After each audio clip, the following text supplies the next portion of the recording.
In this session, we'll focus on what is lighting, the types of lighting, and the functions of lighting. So, lighting is the deliberate manipulation of light and shadows for specific communication purpose. So, it is manipulating. We are manipulating the lighting. Lighting in the sense there is light and shadows for specific. We create meanings through light. So that is what, in terms of cinema, this is what we do.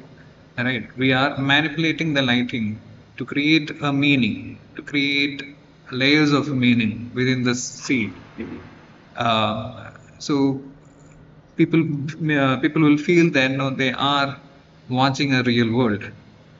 So for that, we need to understand what are the different kinds of lighting that we have or types of light that we have. So basically, we can say that no, there are the natural light and artificial light. So natural light, obviously, you know that no, the light that comes from sun or moon, we call it as the natural light. And artificial lighting, any man-made lighting sources, is considered to be the artificial light. Now, this light can be also looked into in terms of its diffusion. There is something called as direct light and indirect light or diffused light. So, direct light in the sense if a light that falls directly onto the subject without any kind of interferences and creates harsh shadows are called as direct light. For example, sunlight. So, without any interferences, if it is falling on person or a character, we say that no, it's a direct light. And what happens on the other side of the character, you have these harsh shadows being casted, or very dark shadows being casted. So that's directional light. Now, diffused light is a light that passes through these kinds of interferences, maybe a window pane, or maybe cloud, or maybe fog or snowing. So there, what happens is the light is passing through these interferences and there is a dispersion that happens, and there is a lesser amount of shadow that is being created because of this dispersion. So whereas if you're looking with the directional light, you have a sharp beam of light falling, like a spotlight or a torch light. So there's a sharp beam that is falling. Here in this case, there is no sharp beam that is falling on the character or the subject. Rather, it is a dispersed light that is falling on the subject. So creating a more even light. Then you have the concept called as the ambient lighting. So ambient light is when you look into the if you're moving into any location, for example, if it is a street or anything, there are street lights, there are neon lights, there are certain times LED projection lamps, etc. in that scene or in that location, which is not being added by the crew members. So those lights are called as what? The ambient lighting. So these are the different types of lights that are available. And what are the functions of these lights?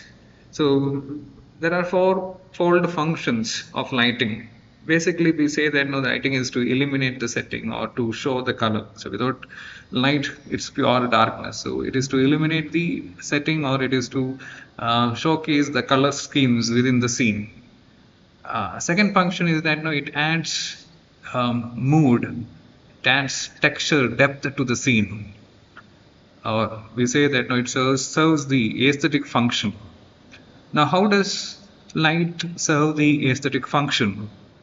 So, for example, when we are using lesser light, or we say low key lighting, so what happens? It shows that no, there is a mystery, there is tension that is prevailing. Whereas there is also a type of lighting called as the high key, where if you want to show the upbeat environment, the jovial environment, so what happens? There you are using the high key lighting. So it also shows or reveals the characters. It can connect. Lighting can also connect the character with their surroundings. Maybe they can connect or even isolate. So, for example, if you are in a very sober, disturbed condition, you don't use very amplified light or a high key light. Rather, you use a low key light to show that no, you have been isolated, you have been moved away from the surrounding. It adds texture and depth, three dimensionality. So this the two-dimensional frame will turn out to be three-dimensional field by adding more light.